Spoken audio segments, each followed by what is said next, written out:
Light उस तरफ है, पिछाने में नहीं आया तो। ओम प्रकाश को हमने मंडल अध्यक्ष बनाया था। कई कार्यकर्ता यहाँ उपस्थित हैं। अपने जब शुरू में हमारे आदमपुर का चुनाव था, चौधरी बजलाल जी लगा था, ठाकुर दत्त जी पार्टी बनी थी नहीं 2008 का, तो उस समय मुनीष जी, घनश्याम काजला जी, अपना रोहतास सीसवाड़, ओम प्रकाश, सुंदर डेलू, रोहतास तो बीच में तो गड़बड़ कर गया था बाद में। ले उड़द को नहीं बैठे ना, उनका उसमें बल्कि एक्सीडेंट हो गया था। तो ऐसे कई पुराने कार्यकर्ता, ये पवन जैन को हमने तैयार करा था उस टाइम, जिसका तो ब्याह भी मैंने कराया। पूछ लो घनश्याम जी।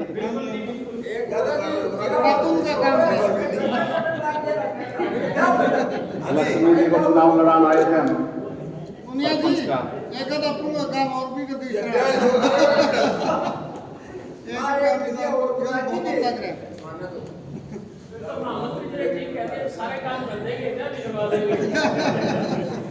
चलिए, भारत माता की। मंच पर विराजमान हमारी पार्टी की यशस्वी जिला अध्यक्ष बहन आशा केकर जी, हमारे जिला के महामंत्री भाई कृष्ण सरसाणा जी, हमारे जिले के उपाध्यक्ष भाई संजीव रेवड़ी जी, हमारे मार्केट कमेटी आदमपुर के चेयरमैन ठाकुर दत्त जी, घनश्याम काजला जी, हमारे जयवीर गिल जी, गठबंधन में हमने कई साल काम किया साथ में, कुलदीप डेलू जी, सुंदर डेलू याद आ रहा था। सुंदर डेलू पुराना कार्यकर्ता, आपको तो मैं ही लिया था बाद में। अजय बेनीवाल जी, हमारे मंडल अध्यक्ष तीनों, भाई चंद्रपाल जी, राजेंद्र जी और अपने बेनीवाल जी, मुनीष एलावादी जी, राजन ग्रोवर जी। मुनीष जी ने, ठाकुर दत्त जी, आप लोगों के साथ बहुत संघर्ष करा हमेशा। हाँ। लेकिन एक बात बताऊं आपको, भारतीय जनता पार्टी के कार्यकर्ताओं की, आपको ध्यान होगा तेलनवाड़ी के बूथ का दोबारा उपचुनाव हुआ था उस समय, एक दिन बाद। उस दिन भी हम 5 कार्यकर्ता एक खाट लेके, पूरा पड़ोसी थे, और उस पर झंडा लगा के बैठे थे। चौधरी बजनलाल जी आए, उन्होंने हमारे को राबड़ी पिलाई। तो भारतीय जनता पार्टी का कार्यकर्ता, जिन महापुरुष के कार्यक्रम में आज हम यहाँ उपस्थित हैं, श्रद्धेय अटल बिहारी वाजपेयी जी, उन्होंने इस पार्टी को इस प्रकार से सींचा। आजादी के बाद जब जनसंघ की स्थापना हुई डॉक्टर श्यामा प्रसाद मुखर्जी के नेतृत्व में, जवाहरलाल नेहरू जी की पहली कैबिनेट में doctor Shyama Prasad Mukherjee cabinet minister थे, उद्योग मंत्री। उस समय हम समझ सकते हैं कि उद्योग मंत्री के नाते जिस व्यक्ति को पहला दायित्व मिला वो कितने विद्वान होंगे, कितने योग्य होंगे। तो कश्मीर की नीति को लेकर के, जो जवाहरलाल नेहरू जी की कश्मीर को लेकर के नीति थी, उसका विरोध डॉक्टर श्यामा प्रसाद मुखर्जी जी ने किया कि एक देश में 2 निशान, 2 विधान, 2 प्रधान नहीं चलेंगे, और अपना त्याग पत्र दे करके उस समय संघ के परम पूजनीय सरसंघ चालक श्री गुरु जी से मिल करके जनसंघ की स्थापना की। और गुरु जी ने पंडित दीनदयाल उपाध्याय जी, नानाजी देशमुख, अटल बिहारी वाजपेयी, ऐसे 5-6 कार्यकर्ता उस समय डॉक्टर श्यामा प्रसाद मुखर्जी को दिए, और उस समय जनसंघ की स्थापना हुई। आप सबको ध्यान, हम डॉक्टर श्यामा प्रसाद मुखर्जी जी का बलिदान दिवस हमेशा उनके कार्यक्रम में मनाते हैं। साथियों, वहां से ये यात्रा शुरू हुई, और उसके बाद पंडित दीनदयाल उपाध्याय जी ने इस पार्टी को संभाला। उसके बाद अटल बिहारी वाजपेयी जी, और 6 अप्रैल 1980 को श्रद्धेय अटल बिहारी वाजपेयी जी के नेतृत्व में भारतीय जनता पार्टी की स्थापना मुंबई में हुई। और उस समय का उनका प्रथम अधिवेशन का भाषण आपको ध्यान होगा, उन्होंने अंत में कहा था कि भारतीय जनता पार्टी का एक समय आएगा, तब क्या होगा, अंधेरा छटेगा, सूरज निकलेगा और कमल खिलेगा। उस समय की वो कल्पना आप समझ सकते हैं कि कितने विद्वता के धनी रहे होंगे अटल बिहारी वाजपेयी जी। उस समय बोला हुआ वो वाक्य, हालांकि 96, 99 और 2000 में पूरा भी हुआ, लेकिन संपूर्ण बहुमत के साथ उनकी अगली पीढ़ी के नेता नरेंद्र मोदी जी के नेतृत्व में 2014 में जब पूर्ण बहुमत की सरकार बनी और हम सब ने मेहनत करके, कार्यकर्ता जो मैंने पुराने कार्यकर्ताओं के यहाँ नाम गिनाए, कैसी भी परिस्थिति रही भारतीय जनता पार्टी का कार्यकर्ता अडिग रहा, क्योंकि श्रद्धेय अटल बिहारी वाजपेयी जी ने हमें संस्कार दिया था, कदम मिलाकर चलना होगा, बाधाएं आती है आए, घिरे प्रलय की घोर घटाएं। कार्यकर्ता के लिए क्या कहा कि हमारा कार्यकर्ता कैसी भी परिस्थिति हो उसको चलते रहना, और कैसे चलते रहना, कदम मिला करके। सामूहिक नेतृत्व की कल्पना, सामूहिक नेतृत्व का भाव जो भारतीय जनता पार्टी के कार्यकर्ताओं को श्रद्धेय अटल बिहारी वाजपेयी जी ने दिया, उसकी लाइनों को आप ध्यान से सुनेंगे कि कदम मिलाकर चलना होगा, बाधाएं आती है आए, घिरे प्रलय की घोर घटाएं, पांव के नीचे अंगारे, सिर पर बरसे यदि ज्वालाएं, निज हाथों से अपने को हंसते हंसते आग लगाकर जलना होगा। यानी इस कार्यकर्ता रूपी जो कार्यकर्ता है भारतीय जनता पार्टी का, उसको पूरे देश में प्रकाश फैलाने के लिए अपने हाथ से इतना तप करना पड़ेगा कि वो देश को, प्रदेश को, समाज को रोशनी देने का काम करे और सामूहिक भाव से करे, कदम मिला करके चले। ये श्रद्धेय अटल बिहारी वाजपेयी जी जो हमें विचार दिया। और भारत माता की जय हम क्यों बोलते हैं? क्योंकि हमारी विचारधारा भारत माता की जय है। भारतीय जनता पार्टी का कार्यकर्ता डॉक्टर श्यामा प्रसाद मुखर्जी से लेकर के पंडित दीनदयाल उपाध्याय, अटल बिहारी वाजपेयी जी और देश के यशस्वी प्रधानमंत्री नरेंद्र मोदी जी, हमारे पूर्व मुख्यमंत्री मनोहर लाल जी, वर्तमान मुख्यमंत्री नायब सिंह सैनी जी, हम सबका भाव क्या है कि प्रत्येक व्यक्ति का कल्याण हो, भारत का नाम दुनिया में रोशन हो। और भारत का नाम दुनिया में कितना तेज गति से 11.5 वर्षों में बढ़ा है, इसके हम सब गवाह हैं। साथियों, भारतीय जनता पार्टी के पितृ पुरुष श्रद्धेय अटल बिहारी वाजपेयी जी के जीवन से हम भली भांति परिचित हैं।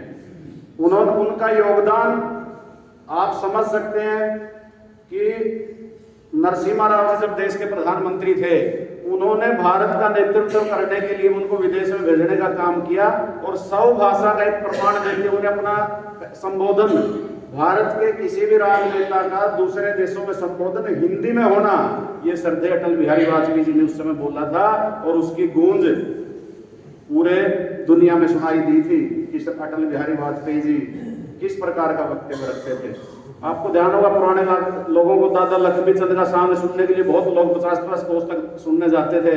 अब तो कोई नहीं होगा जिसने दादा लक्ष्मी का सांग सुना हो। ऐसे ही श्रद्धेय अटल बिहारी वाजपेयी के लिए पुराने कार्यकर्ताओं से हम सुनते हैं या उनके परिवार के लोगों से सुनते हैं कि अटल बिहारी वाजपेयी जी के भाषण को सुनने के लिए कई किलोमीटर कार्यकर्ता जाते थे और सदन में भी पिन ड्रॉप साइलेंस होती थी जब अटल जी बोलते थे। तो किस प्रकार का एक व्यक्तित्व परमात्मा ने इस देश के लिए दिया और उनकी सोच, जब उनको मौका मिला, किसान की बात हो, किसान के कल्याण के लिए अनेक योजनाएं दी, किसान की फसल के दाम बढ़ाए, साथ ही गरीब व्यक्ति को ज्यादा बोझ ना पड़े, पीले गुलाबी राशन कार्ड देने का काम किया, गांव से गांव सड़क जोड़ करके ग्रामीण क्षेत्र भारत के मुख्य धारा में आए, ग्रामीण क्षेत्र की तरक्की हो, ग्राम सड़क योजना के माध्यम से सड़कें बनाने का काम किया। उसके बाद पूरे देश में हाईवे के निर्माण की बहुत तेज गति से निर्माण शुरू हुआ, जिसको अब हमारे 11 साल से सरकार ने और तेज गति के साथ बढ़ाने का काम किया है। तो यानी कि चहुमुखी विकास। तकनीक के मामले में आपको ध्यान होगा, अटल बिहारी वाजपेयी जी के आने से पहले मोबाइल फोन कितना महंगा मिलता था और उनके आते गाजर मूली की तरह मोबाइल बिका। कांग्रेस की सरकार में गैस सिलेंडर ब्लैक पे मिलता था, अटल बिहारी वाजपेयी जी आए, गाजर मूली की तरह मिला। फिर बीच में मनमोहन सिंह जी की सरकार आई, फिर ब्लैक में मिला, और फिर मोदी जी आए, फिर गाजर मूली की तरह बिका। और वर्तमान हमारे प्रदेश के मुख्यमंत्री ने बहनों के लिए 500 रुपए में सिलेंडर देने का काम किया। यानी वो अंतिम से अंतिम व्यक्ति का कल्याण हो, उस प्रकार की जो भाव श्रद्धेय अटल बिहारी वाजपेयी जी ने दिया, उसी पर हमारी सरकारें चलते हुए काम कर रही हैं। व्यक्ति के मन में आप समझ सकते हैं कि उस समय कांग्रेस पार्टी का इतना मजबूत होना और उसके खिलाफ धीरे धीरे इतने बड़े संगठन का विस्तार करना, ये कोई साधारण बात नहीं है। ये हमारे जो विचारधारा थी, उस विचारधारा के ऊपर कार्यकर्ताओं की इतनी बड़ी फौज तैयार करना। अटल बिहारी वाजपेयी जी एक ऐसे नेता हैं पूरे देश भर में जिनका कोई विरोधी नहीं है। तो उस प्रकार का व्यक्तित्व निर्माण करना अपने आप में बहुत बड़ी बात है। और उन्हीं के पद चिन्हों पर चलते हुए आज हमारे वर्तमान नेतृत्व में आप सब देख सकते हैं कि भारतीय जनता पार्टी आज दुनिया की सबसे बड़ी पार्टी है कि नहीं है। सबसे ज्यादा सांसद किसके हैं? हमारे। सबसे ज्यादा विधायक किसके हैं? हमारे। वो क्यों है? क्योंकि हम जो कार्यकर्ता आधारित पार्टी है। अभी मैंने कितने पुराने, ये 20-20 साल पुराने कार्यकर्ताओं के नाम गिनाए, यानी हम उस समय से एक दूसरे से परिचित हैं।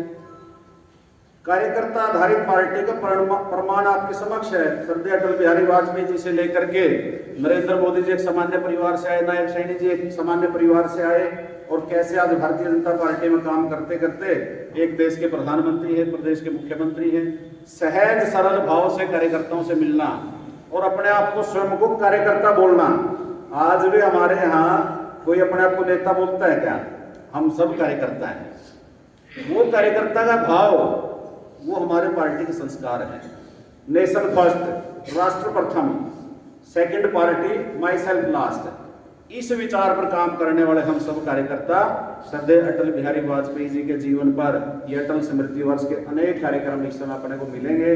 समय समय पर हमारे पितर पुरुषों को याद करते हुए हम उनके दिखाए रास्ते पर चलेंगे, तो निश्चित रूप से भारतीय जनता पार्टी का जो विचार है भारत माता की जय, यानी जो देश के प्रधानमंत्री नरेंद्र मोदी जी ने 2047 तक भारत को विकसित भारत बनाने का जो सपना देखा है, जो संकल्प लिया है, उसमें हम सब कार्यकर्ता मिलकर के पार्टी को इतनी मजबूत करें, क्योंकि आप सबको पता है बीजेपी जितनी मजबूत होगी राष्ट्र उतना मजबूत होगा। और आप देख रहे हो हरियाणा के बाद चाहे महाराष्ट्र का चुनाव हो, चाहे दिल्ली का हो, चाहे बिहार का चुनाव हो, और अब केरल में भी हमारा मेयर बन चुका। कल आपने पढ़ी होंगी खबरें, केरल में भी कमल खिलना शुरू हो गया है, और बंगाल की भी बारी और पंजाब की भी तैयारी है। तो इसलिए सब कार्यकर्ताओं को जो भी ड्यूटी लगे, क्योंकि ये भारतीय जनता पार्टी के कार्यकर्ताओं के लिए अटल जी ने जो कहा कि किसी प्रकार की परिस्थिति हो, चाहे हमें सम्मान मिले चाहे अपमान मिले, भारतीय जनता पार्टी के कार्यकर्ता को कदम मिलाकर चलना अनिवार्य है। इसलिए हम सब मिलकर के पार्टी को इतना मजबूत कर दे। इस बार यहाँ आदमपुर में थोड़ी सी कसर रहेगी, थोड़ी सी चूक तो हुई अपने से, बिल्कुल गणित में थारे को खुआना चाहूंगा तो थोड़ी सी और मेहनत कर लेते तो आज अपना सम्मान और ज्यादा होता। लेकिन फिर भी चिंता करने की जरूरत नहीं है।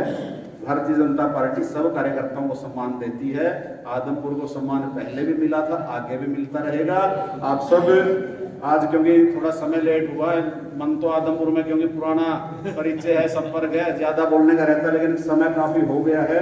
इसलिए मेरा आप सबसे निवेदन है, पार्टी के जो भी कार्यक्रम आए, अभी अपना संघ शताब्दी वर्ष के भी कार्यक्रम चल रहे हैं, आप सबको ध्यान है, तो संघ शताब्दी वर्ष का संपर्क अभियान अभी जारी है, उसके 3-4 दिन बचे हैं 19 दिन। आप सब कार्यकर्ताओं को उसमें लगा करके उसको भी तेज गति से करने का काम करें। हमारे बूथ के कार्यक्रम है, कल हमारा मन की बात का कार्यक्रम है, तो मेरा आप सबसे निवेदन है मन की बात का कार्यक्रम भी सब बूथों पर आप सुने और उसकी अपलोड भी जल्दी से करें। इन्हीं शब्दों के साथ आप सबका बहुत बहुत धन्यवाद।